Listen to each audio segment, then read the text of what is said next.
আসসালামু আলাইকুম। আমি আপনাদের মাঝে এক গুরুত্বপূর্ণ ইতিহাস তুলে ধরতেছি। ভারতীয় উপমহাদেশের মধ্যে অত্যাধিক গুরুত্বপূর্ণ একটি ইতিহাস, যাকে ইন্ডিয়ান মিডিয়াতে খারাপ চরিত্রে প্রকাশ করছে। কিন্তু তিনি একজন সৎ নিষ্ঠাবান বাদশা ছিলেন। ভারতকে রক্ষার জন্য এক অদূর্গ জয় প্রাসাদ ছিলেন, যাকে অন্য কোনো জাতি জয় করে ভারত দখল করা তাদের পক্ষে অসম্ভব ছিল। মঙ্গলরা আক্রমণ করার পরও তাকে পরাজিত করতে পারে নাই সে বীর আলাউদ্দিন খিলজি। আলাউদ্দিন খিলজির সাহস এমন ছিল যে একবার মঙ্গল প্রধান ওলেজিতু খান একদল মঙ্গলকে আলাউদ্দিন খিলজির দরবারে পাঠান এবং তাদের দাবি ছিল যে আলাউদ্দিন খিলজি তার রাজকন্যাকে তাদের হাতে তুলে দেবে, কারণ মঙ্গল প্রধান তার রাজকন্যাকে তার স্ত্রী বানাতে চেয়েছিলেন। তখন আলাউদ্দিন খিলজি এমন জবাব দেন যে তার দরবারে আসা 18টি মঙ্গলের মাথা হাতির পায়ে পিষ্ট হয়ে যায় এবং মঙ্গলদের কাছে এই বার্তা পাঠানো হয় যে এটি আলাউদ্দিনের উত্তর। এরপর মঙ্গলরা ভারতের দিকে মুখ ফেরানোর সাহস করেননি। এটার সত্য যে সে সময় মঙ্গলের চেয়ে বর্বর আর কেউ ছিল না। তারা সমগ্র এশিয়াকে ধ্বংস করেছিল। মঙ্গল বলতে চেঙ্গিস খানের বংশধর চেঙ্গিস খান মধ্য এশিয়া থেকে শুরু করে পৃথিবীর অধিকাংশ অঞ্চল ধ্বংস করেছিল। চেঙ্গিস খানের নাতি হালাকু খান বাগদাদ ধ্বংস করেছিল। মুসলমানদের প্রাচীন সবচেয়ে বড় ঐতিহ্যপূর্ণ শহর, মুসলমানদের চিহ্নিত অঞ্চল বাগদাদ সমূলে ধ্বংস করেছিল চেঙ্গিস খানের নাতি হালাকু খান। আর চেঙ্গিস খান ইরানের শাহানপুর এবং ইস্পাহানে এত পরিমাণে মানুষ হত্যা করেছিল যে মানুষের মাথা দিয়ে তিনি একটি মিনার বানিয়েছিলেন।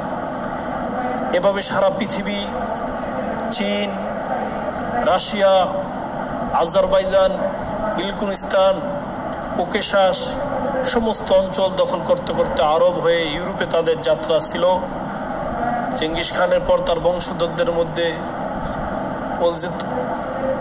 ওলজেতু খান ভারতের দিকে আক্রমণ করেছিল। মঙ্গলদের পরিপূর্ণ 16 বার আক্রমণ করেছিল, চরমভাবে ব্যর্থ হয়ে ভারত থেকে এমনভাবে গিয়েছিল আর কখনো ভারতের দিক তাকানোর সাহস করতে পারে নাই। মঙ্গলদের স্বর্ণের যুগেও, মঙ্গলদের স্বর্ণ শিখর চরম বিজয়ের সময়ও আলাউদ্দিন খিলজির কারণে তারা ভারতে আসতে পারে নাই। কিন্তু ভারতে এসে তাদের আলাউদ্দিন খিলজির ও তার সাহসী সেনাপতি জাফরের মুখোমুখি হতে হয়। এরাই ছিল সেই সেনাপতি যারা সারা জীবন মঙ্গলদের বিরুদ্ধে যুদ্ধ করেছিল।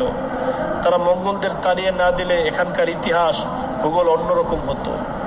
সুলতান আলাউদ্দিন খিলজির পরে মোগলরাও থাকতে পারত না। সেই মঙ্গলের ইতিহাস ভারতকে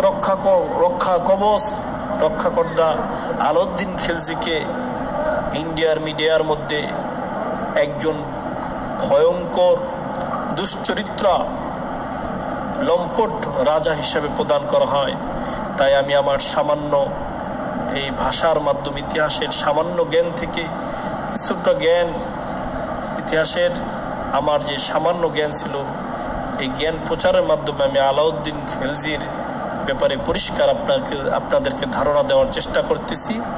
আপনারা ইতিহাস পড়বেন, জানবেন, আপনাদের মস্তিষ্ক পরিষ্কার করুন, মুসলমান জাতির ইতিহাস জানুন, ইমানকে ঠিক রাখুন, আমাদের রক্তকে চিনুন, আমাদের ভবিষ্যৎকে গড়ুন। যে জাতি তার ইতিহাস বলে যায়, যে গাছ তার মূলের সাথে সম্পর্ক থাকে না, সে গাছ কখনো বাঁচতে পারে না। ঠিক যে জাতি ইতিহাস ভুলে যায়, তার গোড়া ভুলে যায়, সে জাতি কখনো পথ পায় না। আল্লাহ তাআলা আমাদেরকে বুঝার তৌফিক দান করুন।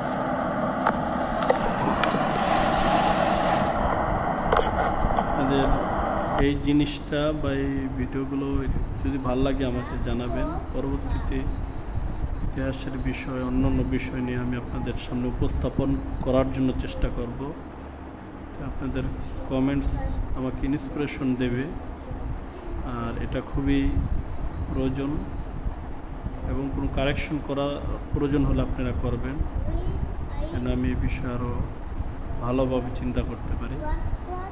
আর এই জিনিসগুলো নিয়ে সকলে এগিয়ে আসেন, কারণ বর্তমানে মুসলমানদের অস্তিত্ব বিলীন করার জন্য ভ্রান্ত ইতিহাস, ভুল ইতিহাস প্রচারের জন্য